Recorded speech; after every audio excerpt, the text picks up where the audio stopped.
एक बौद्ध भिक्षु और उनका एक जवान शिष्य जंगल में रहा करते थे।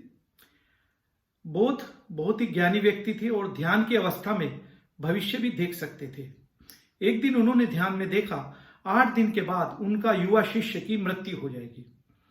उन्होंने अपने शिष्य को बुलाया और उसको बोला कि जाओ तुम 7 दिन अपने घर रहकर आओ और घर वालों से मिलकर मन प्रसन्न करो। शिष्य बोला, हाँ गुरुवर, मेरी भी बहुत दिनों से इच्छा है कि मैं अपने घर जाकर रहूं। और पर गुरुजी बोले, एक बात ध्यान रखना, 8वें दिन शाम तक यहां पहुंचना है। शिष्य बोला, ठीक है गुरुवर, मैं पहुंच जाऊंगा। शिष्य गुरु का आशीर्वाद लेकर पहाड़ी से नीचे की ओर उतर रहा था, बिना यह देखे कि गुरु की आंखों में अपने शिष्य को खोने का कितना दर्द है। शिष्य गांव के पास एक नदी थी, उस नदी के पास पहुंचा तो उसने देखा एक बिल में लाखों चींटियां हैं जो एक दूसरे के साथ टकरा भी रही हैं, अंदर भी जा रही हैं, बाहर भी आ रही हैं। उसको देखकर बड़ा आनंद हो रहा था और वह कुछ देर के लिए वहीं पर बैठ जाता है। अचानक देखता है कि नदी के अंदर उफान आ रहा है और उसे लगा कि यदि ये उफान ज्यादा ऊपर आया तो ये चींटियां सब खत्म हो जाएंगी, सब मर जाएंगी।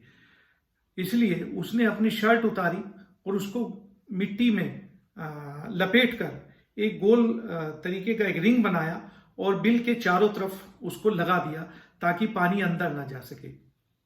और एक कलात्मक ढंग से एक नाली भी बना दी ताकि नदी का पानी अगर उस नाली में जाएगा तो वो वापस होकर नदी में चला जाए।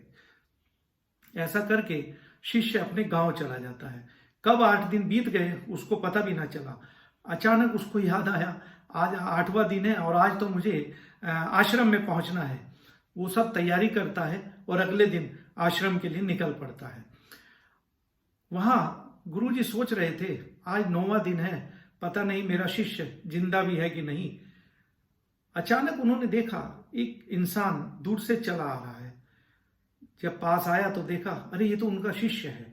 और गुरुजी दौड़कर उधर जाते हैं और उसको गले लगा लेते हैं। किंतु गुरुजी बड़े अचंभित थे कि 8 दिन के बाद जिंदा कैसे है। गुरु ने शिष्य से कहा, यहां से जाने के बाद तुमने क्या क्या किया है वो मुझे सब विस्तार से बताओ। शिष्य ने सारी बातें बताई और चींटियों के साथ जो भी घटना हुई थी वो भी उनको बताई।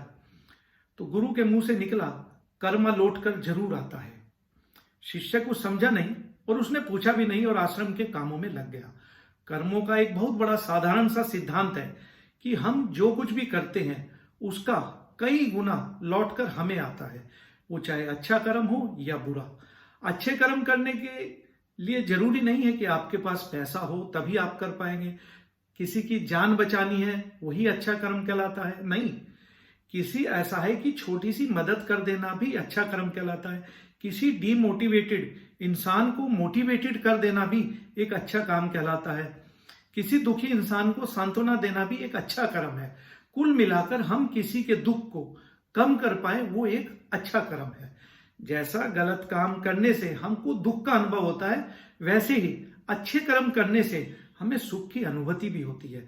अगर हम अपनी जिंदगी में खुश रहना चाहते हैं तो दूसरों के दुख दर्दों को कम करने की कोशिश करें और हमारी लाइफ भी उससे खुशियों से भर जाएगी। तो दोस्तों, ये कहानी आपको कैसी लगी जरूर शेयर करें, कमेंट लिखें और अपने दोस्तों और रिश्तेदारों में जरूर शेयर करें। धन्यवाद।